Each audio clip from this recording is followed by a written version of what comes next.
हिमाचल सरकार ने तारा देवी क्षेत्र को ग्रीन एरिया घोषित किया है। अब इस क्षेत्र में कोई नया निर्माण नहीं होगा।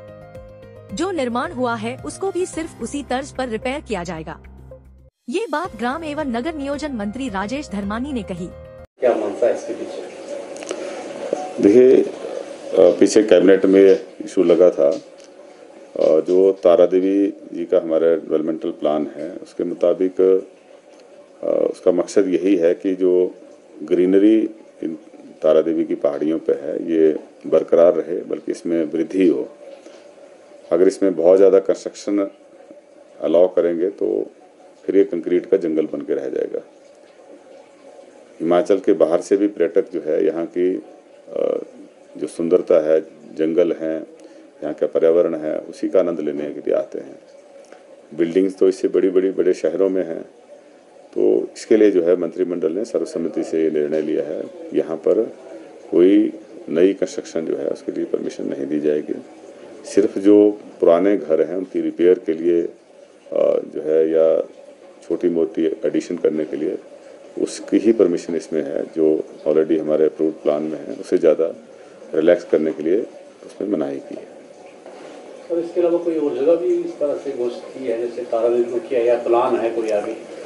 हम एक रीजनल प्लान भी बना रहे हैं जिसमें 3 डिस्ट्रिक्ट हमारे जहां सबसे ज़्यादा एक्टिविटीज़ बढ़ रही हैं, उसमें शिमला है, कुल्लू है, कांगड़ा है।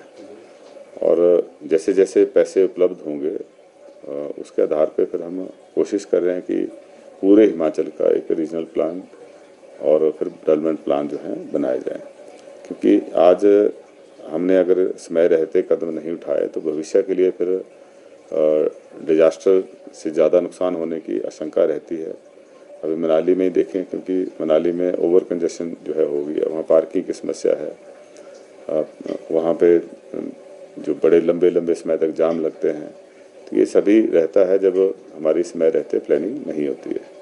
टीसीपी के नॉर्म्स के हिसाब से अगर हमारे शहर और गांव विकसित होते हैं तो हम एक सस्टेनेबल डेवलपमेंटल मॉडल की तरफ जाते हैं, जिससे जो है वहाँ रहने वाले लोगों के लिए या जो हमारे बाहर से विजिटर आते हैं उनके लिए जो है हर तरह की सुख सुविधाएं मिलने के लिए प्रावधान किया होता है। और हैफाजार्ड वे में अगर डेवलपमेंटल एक्टिविटीज़ होंगी तो उससे कई तरह की समस्याएं जो हैं आती हैं। खास करके कोई डिजास्टर अगर आता है, चाहे लैंडस्लाइड का है, चाहे भूकंप आने की संभावना रहती है, इवन कोई फायर इंसिडेंट हो जाए, वहाँ फायर टेंडर ना जा पाए, एम्बुलेंस वहाँ पे ना पहुँच पाए, तो ये कई तरह की समस्याएं जो हैं वो अनप्लान्ड डेवलपमेंट की वजह से होती हैं। और बारिशों में भी देखने को मिला है कि जहाँ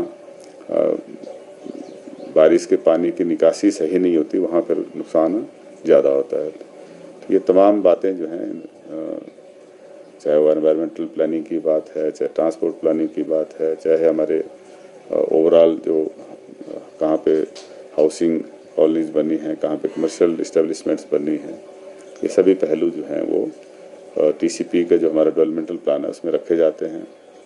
हमें ग्रीन पैचेज भी चाहिए, तो इसीलिए जो है कुछ जगहों को जो है वो नो कंस्ट्रक्शन जोन जो है डिक्लेयर किया जाता है।